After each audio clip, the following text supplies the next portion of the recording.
I was self-funding a music tour, and I had two brilliant dancers with me. One of them let me know that her check bounced. I'm ultra frugal, so I'm not spending anything. Yeah. You're like, how does my check bounce? Nothing lined up. I uncovered that many people had been taking money in various ways since I was a child without me really knowing or understanding. That number was shocking to me.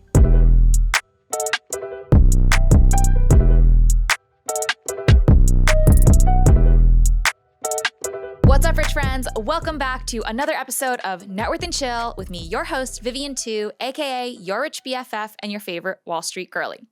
And today, we're going to have a little bit of a throwback. When I was growing up, I absolutely loved watching the cartoon channels. So I'm talking Cartoon Network, Disney Channel, Nickelodeon. And something I think I loved so much about those shows were that they featured people who were roughly the same age as me.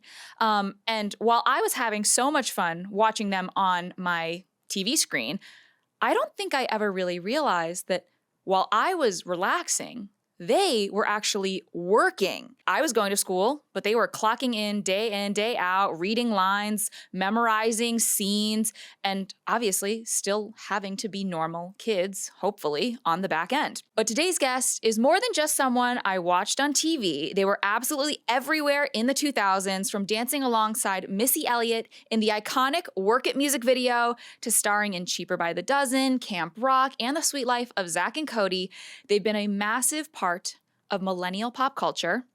Since then, they've transformed into a multi-hyphenate, creative force, dancer, actor, singer, voice artist, and now an outspoken advocate for performer wellness and industry reform. Plus, their new book, Semi-Well-Adjusted Despite Literally Everything, just released and is out available for sale now. Everyone, please welcome Alyson Stoner. Ta-da! Thank you so much for joining me. I'm so excited to chat. Me. I was watching your videos this morning on Instagram, learning a lot about inflation versus deflation and stagflation. Yes, oh my gosh. Let's go pinned comment with 95,000 likes. Helping the world out. Let's go. Education. You are so funny. But before we get into the big interview, I want to open us up with an icebreaker. Okay. So you were an OG child star. Do you remember what your first paycheck was for and for how much? Oh, wow. So there are a lot of layers to that question, actually, because some children are in the union while others are still working as a non-union actor. And then you've got regional versus industrial versus national commercials and spots, and those all have different fees and payment structures.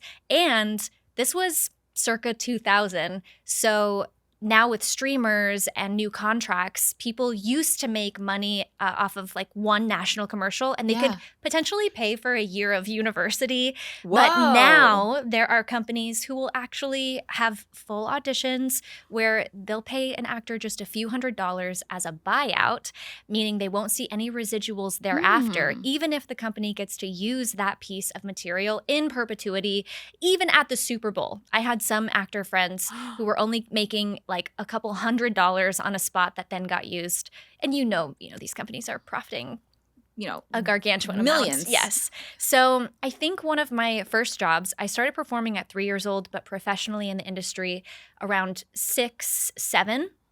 And I think it was a Kinko's commercial. Ooh. Kinko's is now, it sounds kinky. It's not. It's about fax machines. And printers. Printers, copiers. Kinko's, I think, is now owned by FedEx.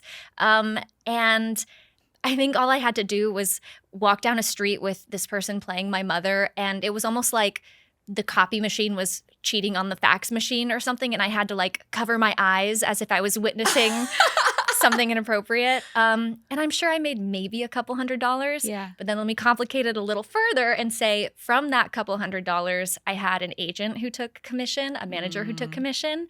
And as you start to work in the industry, you might have lawyers reviewing the contracts who take commissions or fees, business managers who take commissions or fees. So you can pretty confidently say that the amount of money we spent trekking across town to auditions like for months and getting rejected, and all of the acting training and accompanying costs far surpassed the few dollars that I brought home. From Kinko's. From Kinko's. Brought to you by your fave coffee machine. I love it. So let's talk about like your overall kind of journey throughout the industry. You mentioned, at the very beginning with this Kinko's commercial, your family was trekking across town to get paid a couple $100. But eventually that ends up leading to some pretty bigger opportunities for you in music videos and TV shows and even in movies. What was like your relationship with money throughout all of those different phases? That is a very loaded question, and it'll probably feel pretty sensitive to talk about a lot of these things. So heads up, you'll probably be visited by past versions of myself who feel a bit vulnerable talking. Yeah. It's something that I discuss at length in my book. But money is, and I'm sure many of your guests have expressed this, a particularly potent topic Of that course. just, So I made some notes because I wanted to really reflect on how my relationship has evolved and where it actually still could stand to grow and shift. So initially, I think it's important to point out that my family painted the industry as a fun endeavor. So I was specifically not focusing on money. And I do think there is some beauty in that, protecting a child from feeling the pressure of being a breadwinner directly. But it also comes at the cost of me understanding the business that is running on my labor and understanding how my sense of worth and identity and my time and energy, how all of those are intermixed with the fact that I am literal human capital to these companies. Right. And that they're seeing, these wild profits from these shows, and I'm potentially really not. So I think the ignorance created room for a lot of vulnerability to later be taken advantage of. Yeah. In teenhood, I understood that I was in a different position than other children. Yeah. I recognized I am a part of these, giant multi-million-dollar movies. And I would hear my mother talking about things like tax write-offs. And suddenly I was the president of an S corporation. Of course, I didn't understand the gravity or the business structure around it, but I knew something was abnormal. But I didn't have the financial literacy yet. And I desired so badly to understand how money worked. So around 13 years old, I actually chose, of my own volition, depending on how much free will we actually have in this world, to take a personal finance course. And I was so excited to understand the basics of budgeting and maybe even some investing. And I had to be like maybe 13 or 14. Yeah. However, none of that directly applied to the entertainment industry. Course. So I was still left in the dark. And then in my late teens, I remember seeing my peers who were starting to clearly secure these major deals. Yeah. And I very much was not. So I might have been a part of the cast, and I might have been on stage with people who made a lot of money, but that does not mean that all of us made that much money. And that's when I started realizing I felt a fearfulness around, if I turn 18 and I'm not able to provide for myself, am I going to need to get another job? So I started having a very kind of scarcity-driven mentality. I would not spend at all. And I'm talking beyond the bare minimum. When I moved out, I would not allow myself to have, a television or anything. It was a plain room, a mattress on the floor. Oh my gosh. Super scared. And it'll make sense when you read the book why that happened, because I was watching all of this money, come through different jobs, but it seemed to just go out right away to all these expenses. And I was like, I can't keep up with this. I don't understand. I'm working this much and I still am scared to pay rent type of thing. Yeah. So there was a lot of shame from the ignorance, a lot of fear. And then I think it was really in my 20s when the big thing happened that's in the book, the big, big thing. And it was like a bubble burst. And suddenly I realized, I absolutely have to take charge of everything happening with my business, with my time, energy, efforts. And I eventually started my own company and realized, I can't have a scarcity mentality if we're talking about what it means to operationalize this mission and serve a community. Like, I'm going to have to think differently, act differently. But it all came, it took a lot of active effort and self-education that, as you speak about often, was simply not provided anywhere else. Yeah. And now my company, Movement Genius, we actually have a financial literacy workshop, and it's completely free.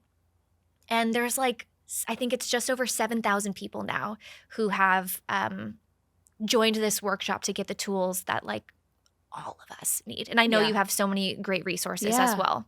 Yeah, absolutely. So yeah, a lot of shame, a lot of fear. I'm guessing I'm not alone. You're definitely not alone. Yeah. I mean, how would you have possibly been expected to know all of that? We don't learn about it in school. And certainly you even had probably a more niche schooling experience than the rest of us going through public school K through 12 or even private school K through 12. Yeah. But there's no federally mandated personal finance course that we all have to take. Wild. So then you wake up one day and suddenly you're 18, you're 21, but you're expected to know how to file a tax return. And you know, we don't learn it. Just started spelling tax a couple years ago. Exactly. You mentioned a little earlier that initially your parents had kind of like talked to you about the entertainment industry being this fun thing. But you, by the time you were 8, were working 80 hours a week. Did you actually want to be doing that?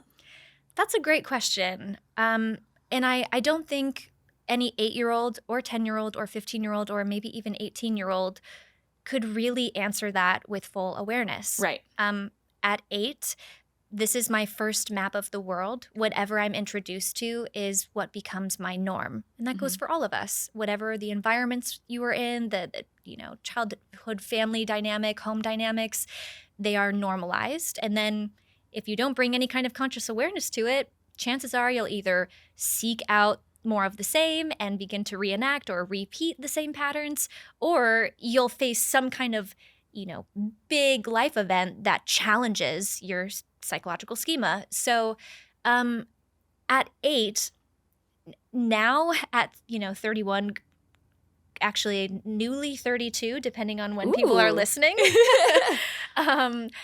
I know for a fact I would not have decided to pursue the industry.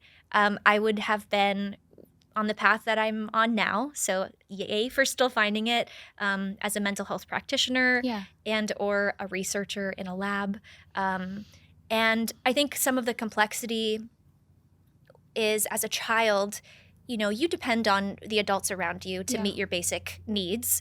And if they're asking you to be a compliant machine on set, then the kids who are the most compliant work the most and receive the most praise. And so in that adultification, parentification, adult workplace, adult responsibility, etc., I think I absorbed implicitly the pressure to keep everyone around me paid so that they could feed their families. We're talking like, at 8 to 10 years old, there's still a team of 10 to 15 agents, managers, secondary folks who need their clients to book work so that they can commission and make money. Yeah. And so as a child, I'm going, well, my family didn't uproot all of us to California for me to fail. Yeah. Even if my mother is saying, it's just for fun, it's just for fun. There's just a lot of mixed messages and implicit messages absorbed.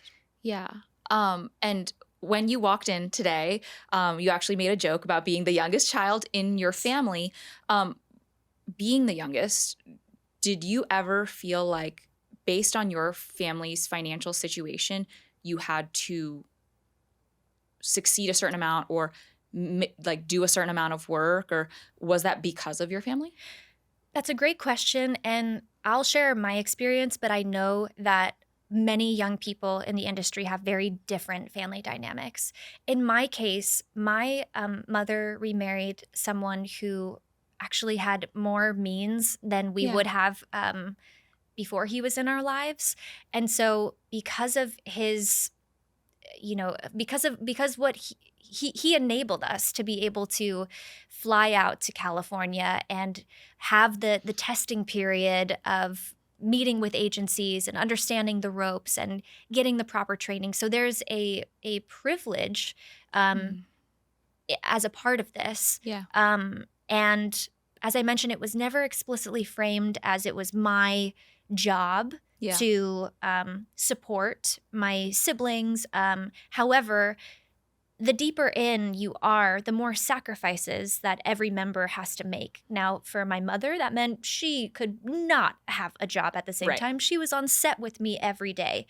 That also meant that my siblings no longer had the attention and care they deserved from their mother. Yeah. And my stepfather, who thought he was marrying someone where he could build a life and they could go and do things together, was now away from him on set with this young little pipsqueak who happened to randomly book a hip hop music video that was seen by the world. Right. So I really wish that there would have been resources provided to the parents and guardians so you could make more informed decisions about what you're getting involved in. Because at face value, it can just look so simple and so fun. And it really is, it's never the way it seems. Why did you and your family initially decide to get into the industry? Was it something you wanted to do, or was it just because there was a need for income? I would like to redefine income. I'd like to expand the definition. And I'd like to touch on how attention can be a currency for someone. Yeah. Social network can be a currency for someone. And so I don't think people necessarily have to be driven by financial gain to still subconsciously or consciously feel compelled to pursue whatever that avenue is. I want to let the words that I've spent a year and a half writing speak for themselves, because I think I labored over every single word. So I want you to hear about it as in its full context in the book. But I feel confident in saying that no child can give fully informed consent, nor can they fully understand the short and long-term implications of being uprooted, of altering their socialization, of being a public figure, of making a significantly different amount of money than most children, and all that comes with this cultural phenomenon called child stardom. Yeah. And I refuse to parentify children. I think that's actually contributing to a harmful narrative, and why we so easily can dehumanize young stars when they have complications. We've actually all participated to some degree, even if minor, in creating a culture where their setup is not, it's not set up for them to succeed. Yeah. I mean, even like me as a little kid watching at home, like I was so envious. I wanted to be, one of the kids on TV. Same. Having so much fun dancing. It looked like so much fun. Yeah. But it was a job. Yes. And sometimes not a very fun one. Well, and it's complicated because there are a lot of well-meaning adults who I don't think have paused to consider things from this deep of an angle. I spent 10 years researching the intersection of media culture and child development and, different aspects of psychology and neurobiology. Not everyone has time to be thinking about this as their main mission in life. So that's a part of why I'm writing the book, why I'm sharing the story in depth, and I'm enfolding all of this information, because I think once people know, it'll actually drum up questions. You'll start to reorient to how you see children in media, how we think about employing children in spaces. And like fun fact, actually not so fun fact, but truth, child entertainers are exempt from federal labor law protections. So we don't even count the 80-hour work weeks in the same way that we would for a child in a different labor environment. Yeah. So like we've got a long way to go in shifting the narrative. in protecting kids. I've got a bold question. I have a bold answer. How much money do you think you made before the age of 18? How much money should I have made? How much money I did make, and how much money I didn't make, but legally was supposed to. Wow. Can you break that down for me? Like, sure. Clearly there was something that happened. Would love to learn more. Some things. It's plural. So the high level answer would be, of course, as we're gaining momentum in any new career path, we're asked quite often to do things for exposure, or there's a lot of unpaid labor. That's like the backbone of the creative industry and many other industries. And so technically, I probably, after working on 200 projects, even if it was minimum wage or, the minimum rate or a scale rate, et cetera, that should amount to probably, I don't know, with residuals and everything, we could be looking at 7 figures. Yeah. And that's over the span of, 15 plus years at that time. It would be more like 12 professional years. But then there are things like these loopholes where if someone was hiring a child, sometimes they would almost see us like half of a human. Half of a person. Half of an adult. So like maybe the kids on the show only make this much money when the others make this much money.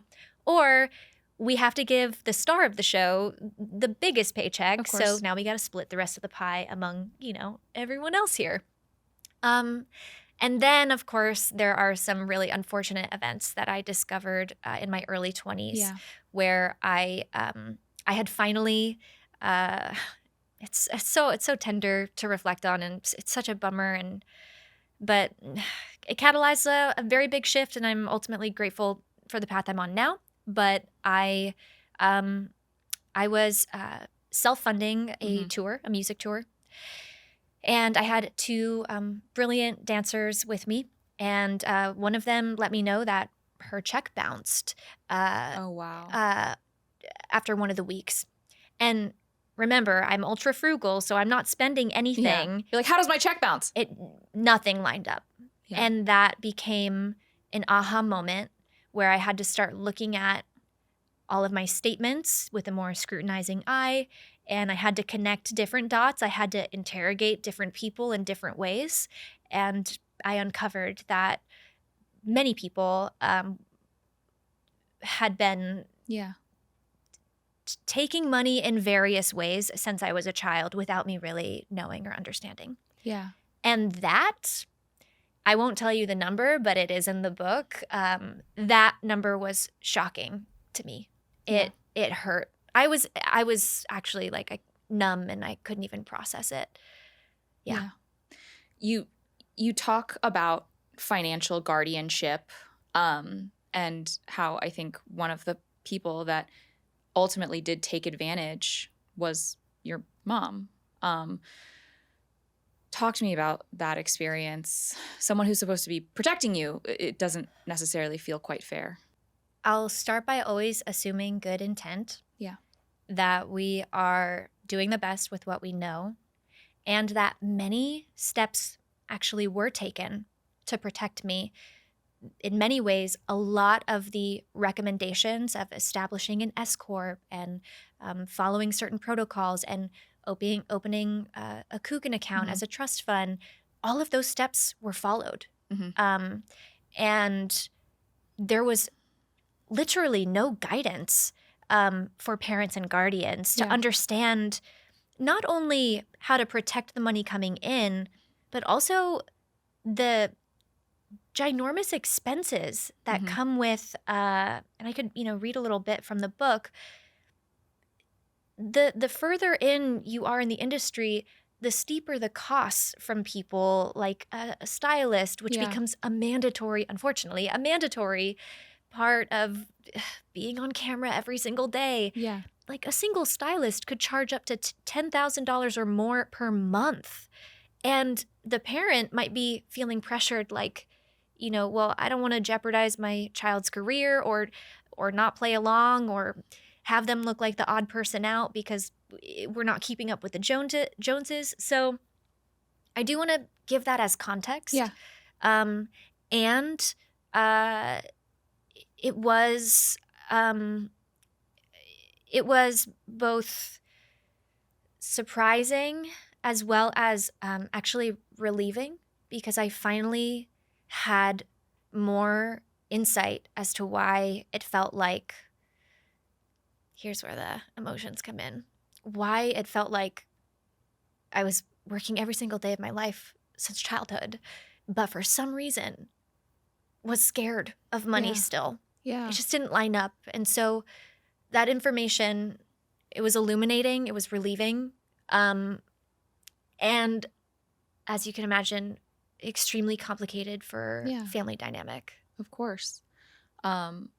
Must have felt like you were running on a treadmill instead of around a track. You weren't going anywhere, but you were still running at a sprint's pace. Right. Yeah. And that pattern has stayed with me in ways that I desire to break. Even like I'm learning this year how to recognize how much time and effort I'm putting into things that literally are just it's all unpaid labor. Yeah. Literally or figuratively not paying off. Yes, yeah. And I'm okay, please let me be clear. I absolutely am always going to be like pro community projects, like love volunteering. I'm not desiring to live a super wealthy life whatsoever. But I am going to have to make enough to keep the lights on. Right. And so far my conditioning, would not guide me toward establishing myself in a sustainable lifestyle. So I still have to learn how to be like, hey, someone is going to have to pay me at some point for what I'm doing. Yeah. It's complicated. You talk a lot about even though you were making quite a lot of money, the expenses were crazy. Would you be able to kind of share an example for us? Yeah, I can actually bring up this little digital version of the manuscript. You guys, just so everybody knows, Allison came prepared. Yes. They've done their homework, so we are here to make sure that we get the numbers correct. I love that. So I'll give you some context and you can keep and toss whatever you want from this. Unpaid work and publicity were the backbone of the creative industry, easily filling more than half my schedule. Ironically, due to the hefty out-of-pocket costs of being a performer, many rising artists actually lost money climbing the ladder in hopes that the next rung proffered higher salaries. A partial list of expenses could include a $3,000 to $12,000 monthly retainer for a publicist, a $6,000 to $10,000 monthly retainer for a fashion stylist and glam team, which I say in the book is unfortunately mandatory because I wouldn't care otherwise. I would wear sweatpants, but due to the quantity and high-profile nature of events, it was mandatory. $2,000 in monthly voice lessons. And yes, I was regularly recording music and hired on jobs where music was a required skill set.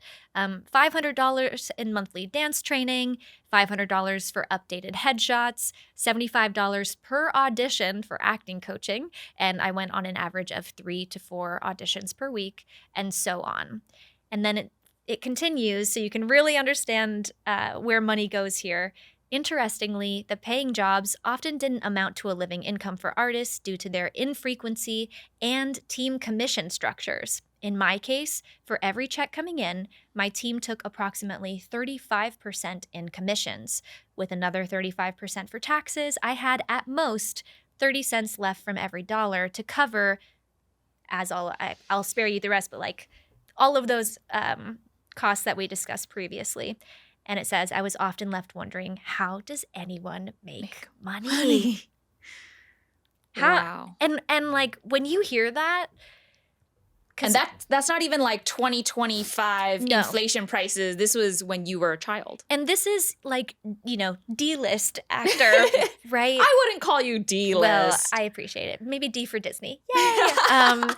But when you hear that with your industry expertise and background, I know that this is not the only place that this is happening.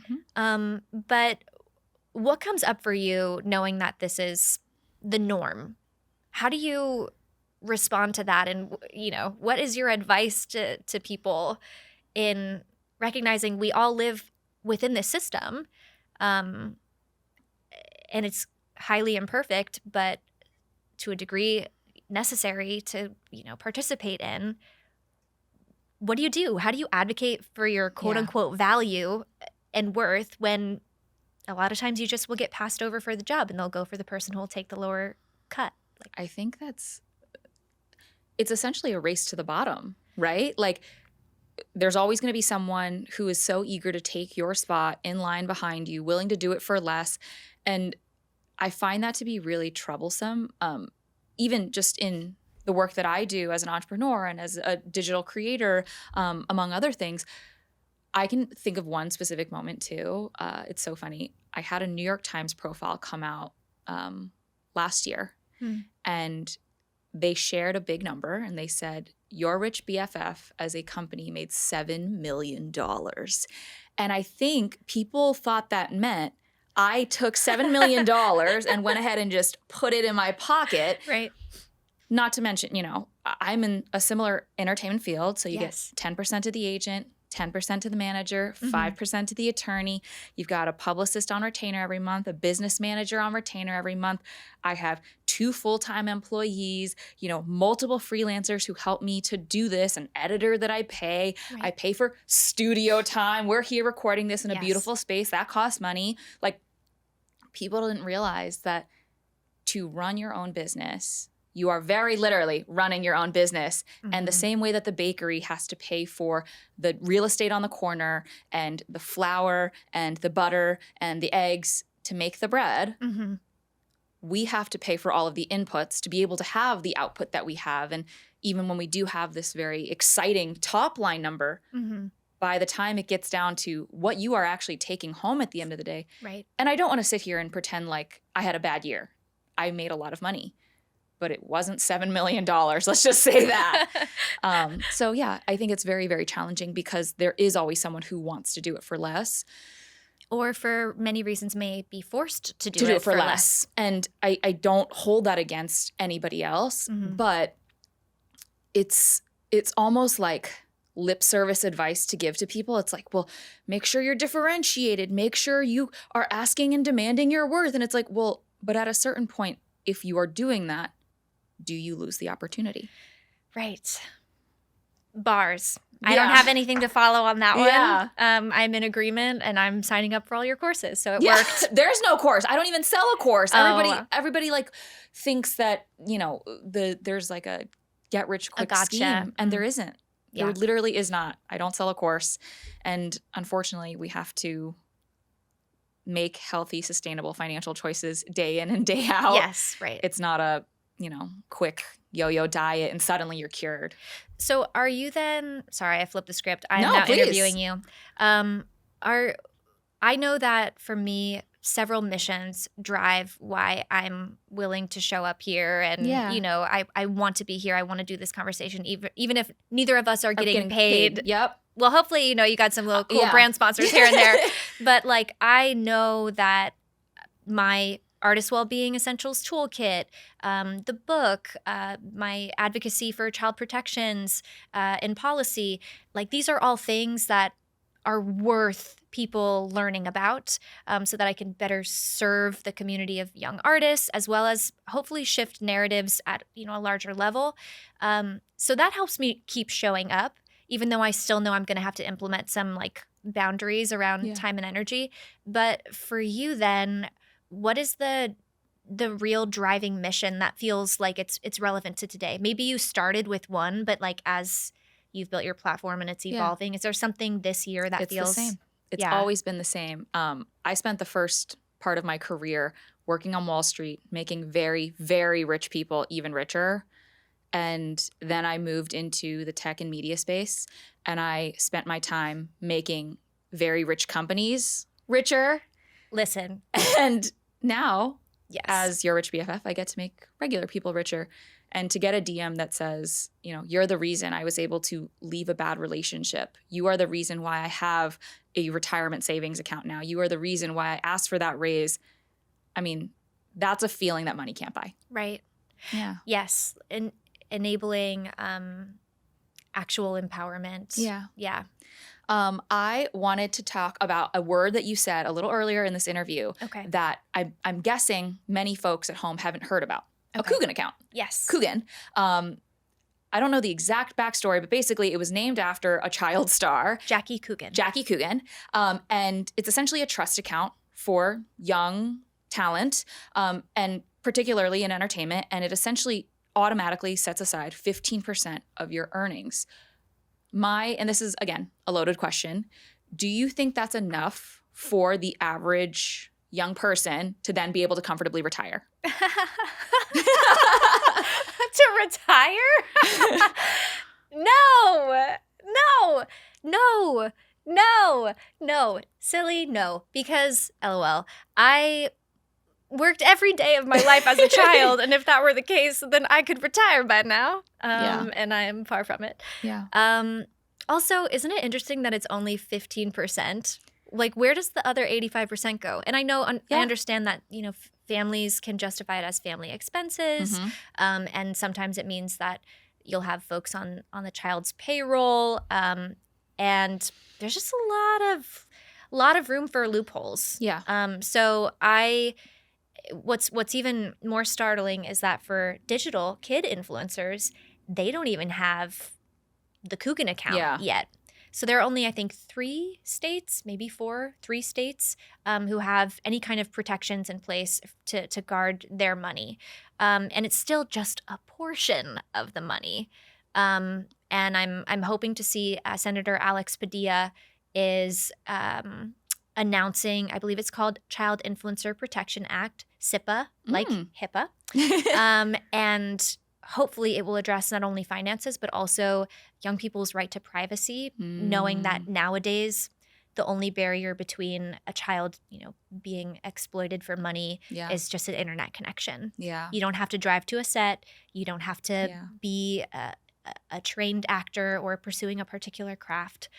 So the funnel is wider than ever. And I want people to understand that, because we're not just talking about a very, very small demographic of children anymore.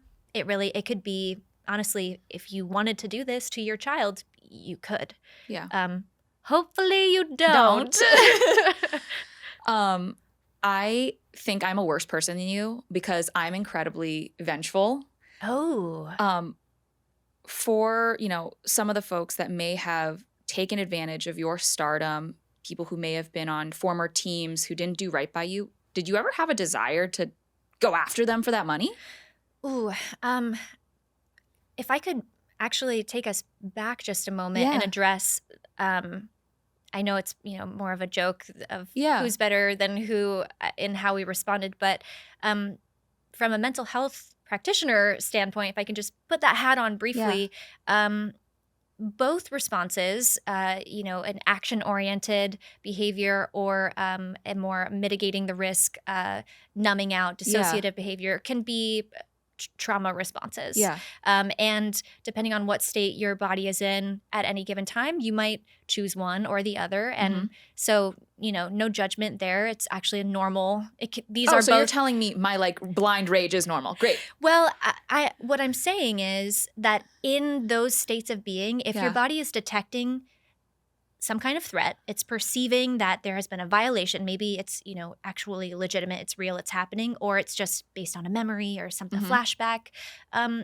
That response is within the realm of a normal response of a body when the body is triggered in that way.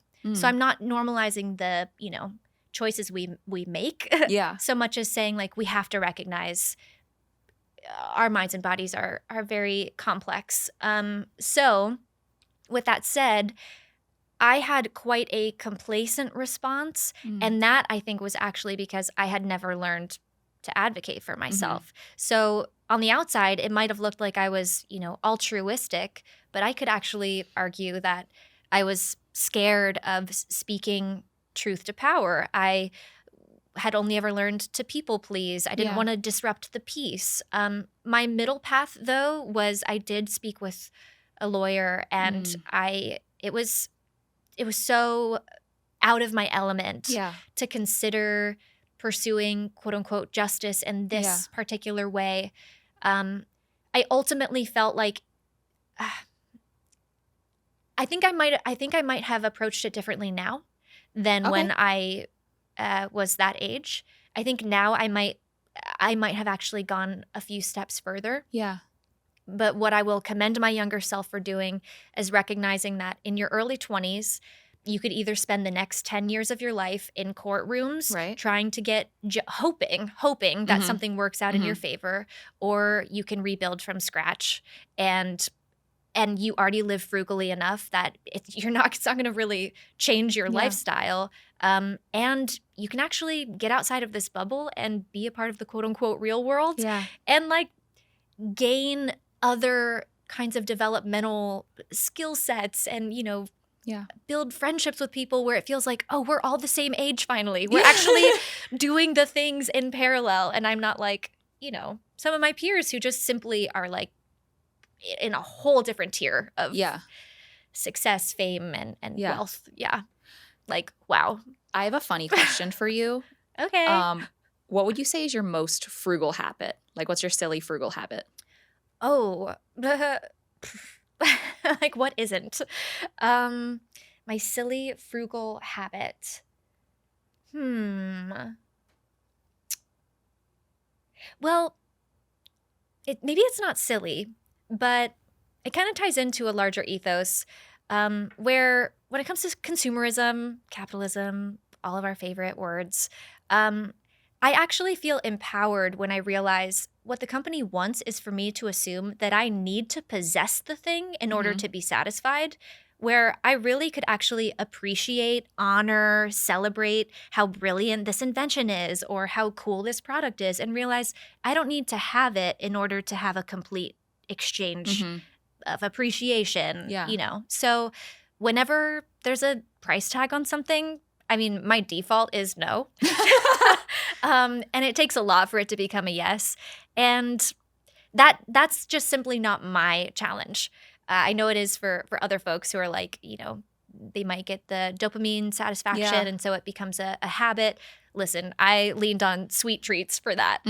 So I've just found my satisfaction in other ways. But I think my challenge or opportunity now is to realize like, hey, if this would actually improve your quality of life in a tangible way and would allow you to show up better in the world, like maybe it is okay to, I don't know what it would even be, like get a pair of new socks that don't have holes in them. Right. Yeah. Okay. I love that you're like so semi-well adjusted. There it is. But like are so thoughtful about your own spending.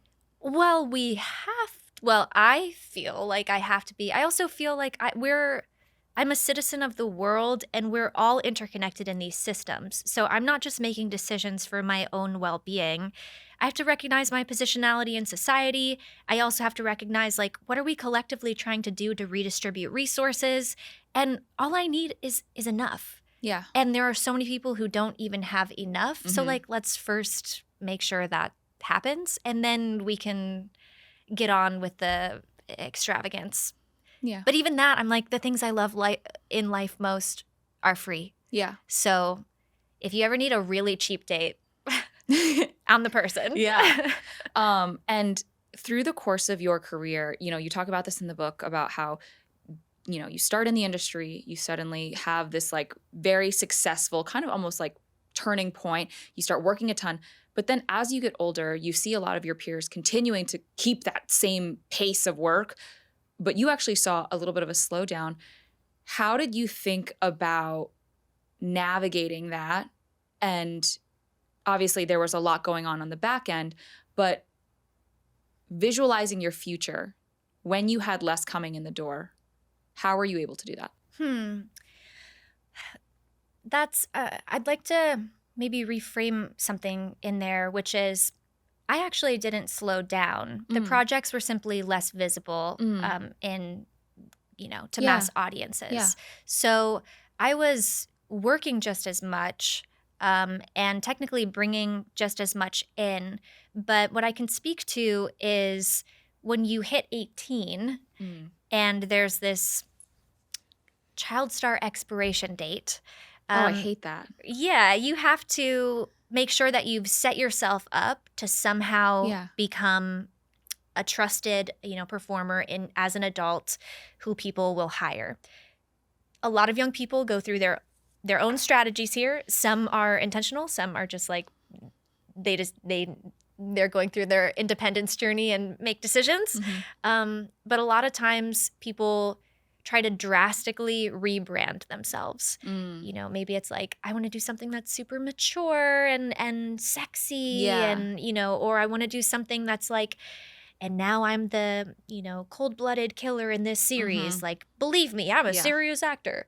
And so it was when around 18 that I recognized I'm going to have to start playing games in ways that feel really I have a lot of resistance in my body. I wouldn't have used those words then, but like these do not align with my values. None of them do. So where do I go from here? That's when I had to start thinking about alternate revenue streams, career paths, and I was just becoming more aware of how the system worked and the toll it was taking on my health. And I thought, like, I don't think, now that I'm coming of age, I don't think I would have chosen this. And if not this, then what? Who knows at that point? But,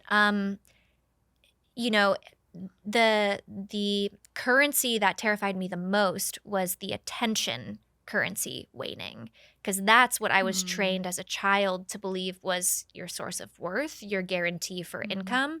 It proves your market value so you can be hireable and whatever. So I don't think, yet thinking about dollars specifically. Now I'm glad that my health collapsed, because it was the first break I had to have a team of professionals be like, yo, you good? You're on bed rest and you're still being asked to do auditions from rehab? Like, are the people around you the people you want to be around? Are they taking care of you? Are you taking care of you? Yeah. I had never asked that question before. Yeah. These days, how are you financially taking care of future Allison? Ooh, of future Allison?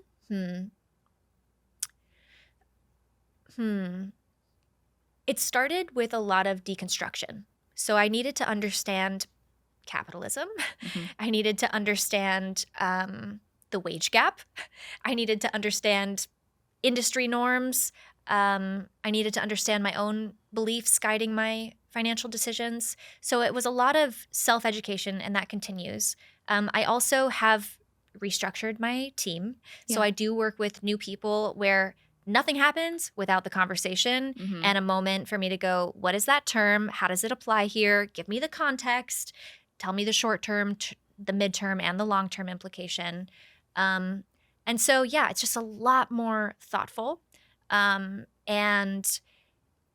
I actually, again, it's maybe like not what others might say typically, but I really think that future Allison needs to take a break and do some things that are enjoyable just for the sake of like life experiences. So I want to leave room during this book campaign to hopefully, bring enough money to like cover basic living costs, but then also like give myself a chance to step away long enough, regroup, and ask like, what does the next chapter look like? And that's going to require, having enough excess. And I'm not talking a lot. I'm talking like we can make a lot out of a little.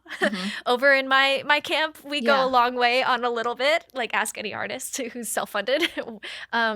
So I'm hoping to maybe like make room for future Allison to have a more balanced lifestyle where it's not just like running on empty. That is an excellent answer. Okay, good. Yay. And I think something that you talk about so much and is part of your work now is kind of like Hollywood's reckoning with the child star. I mean, there was literally a documentary that you were a part of called Child Star. Yes. How do you think Hollywood can make more meaningful changes to protect these young, talented actors, musicians, everybody in between, And what do they already do? And what do you think needs to be done? Some strides have been made, many more need to be made. Essentially, as with any industry, now that we have research, we can update our protocols to create healthier environments where we can pursue our dreams in a more sustainable way, and our stories can be told more ethically. The specifics of that could include, and I hope include, the Artist Wellbeing Essentials Toolkit that I designed with a team of experts, which helps equip young performers and parents, guardians, agents, managers, folks in the ecosystem with tools to navigate the unique artistic performance experiences that they'll be moving through on a daily basis. Like if a child is going to be doing a scene that's really intense, why don't we have a tool that helps them get into character, but also to get out of character and not carry that home with them and have it stored in their body as, trauma. So things like that. But I want to be clear here, we cannot place all of the responsibility on the individual. We have to look at the system. So at, a micro, mezzo, macro level, in the industrial level, we're able to implement new protocols for having, let's say, a mental health coordinator on sets. And I, depending on when this is shared, will be the newest certified mental health coordinator on productions. And I'm so eager to support. That can look a lot of ways. Check out associationmhc.com for more info. Not paid. And then at a macro level, we have the opportunity to pass federal legislation, knowing that a lot of these rules might not get enforced perfectly, but at least if we've got something inked, we can then hold folks accountable and say, hey, this is the new standard. And at large, in terms of public consciousness, there's a reason I, poured my heart and soul into this book. It was because I actually felt like there were a lot of missing details that the public deserves to know about this cultural phenomenon of child stardom that will help actually not only shift how we see it, but actually bring about change as opposed to just becoming the next tell-all that keeps the toddler to train wreck pipeline bolted in place. So, I wrote this memoir so that it could be the last of its kind that has to be written or written. Yeah. That's really powerful. Trying. Yeah. I absolutely love that. Before we go, I always ask this, and I love to break it out for all of our listeners and viewers at home. These days, 31, maybe 32 by the time this is released, Allison, what are all of the different ways that you have income coming in the door? Oh, wow. I'm all over the place at the moment. And I'm specifically doing this, frankly, so that I don't have to depend on the entertainment industry, especially if what I say in the book is a little too spicy. We got to make sure. Yeah. Talk about diversifying those income streams. Yeah. So let's see. Just this past week, I taught youth at a dance convention as a somatic movement facilitator. I'm also the founder and CEO of Movement Genius. However, spoiler, I actually don't pay myself a salary from it. So it's not an income stream, but it is something you're building. Yeah, something I'm building. I did receive a fee for writing the book, but as you may or may not know, that money usually goes right back out to spreading the word about the book. And then, let's see, I know I'm going to forget things, but gosh, what are my main... I'm like, gosh, I write, I produce, I direct, I also, as someone with a social platform, occasionally, you can work with a brand, brand deals and partnerships, but that's not really it's definitely not my end game. I do not want to be beholden to helping giant corporations increase the amount of advertising we have to face every time we open our phones. And yeah, let's see. I'm really open to taking on odd jobs. So I do a lot of small one-time things that just help make ends meet. And I don't mind being like the grunt worker. So, there's really no hierarchy in my list of jobs. Yeah. We're all over the place. I love that you keep such an open mind, but you do have so many revenue streams coming in because it helps to diversify. It helps you weather any sort of storms if one or two categories go quiet for a little bit. Right. Or if, you don't ever want to continue to be in the entertainment world. Oh, that's the one I forgot. Yeah. I'm an actor. That's right. That's funny. Yeah. This is where my mind is. Yeah, the irony, right? I'm on to other things. pursuits, yeah. And I will tell stories for as long as they feel meaningful and aligned. But beyond that, yeah, I'm like, please bring me on as your mental health practitioner, as your coordinator. Let's tell incredible stories together in ways that protect the well-being of everyone on set and the audiences at home, period. Allison, thank you so much for joining me. Everyone, please check out Semi-Well-Adjusted Despite Literally Everything. It goes on sale August 12th. So maybe that date's passed, maybe that date's coming, but you should go to a bookstore near you and check it out. And I name names and I name numbers. There's tea. There's a lot of tea in this. Maybe I shouldn't have said that. Thanks for tuning into this week's episode of Networth and Chill, part of the Vox Media Podcast Network. If you liked the episode, make sure to leave a rating and review and subscribe so you never miss an episode. Got a burning financial question that you want covered in a future episode? Write to us via podcast@yourrichbff.com. Follow Networth and Chill Pod on Instagram to stay up to date on all podcast-related news. And you can follow me at yourrichbff for even more financial know-how. See you next week. Bye!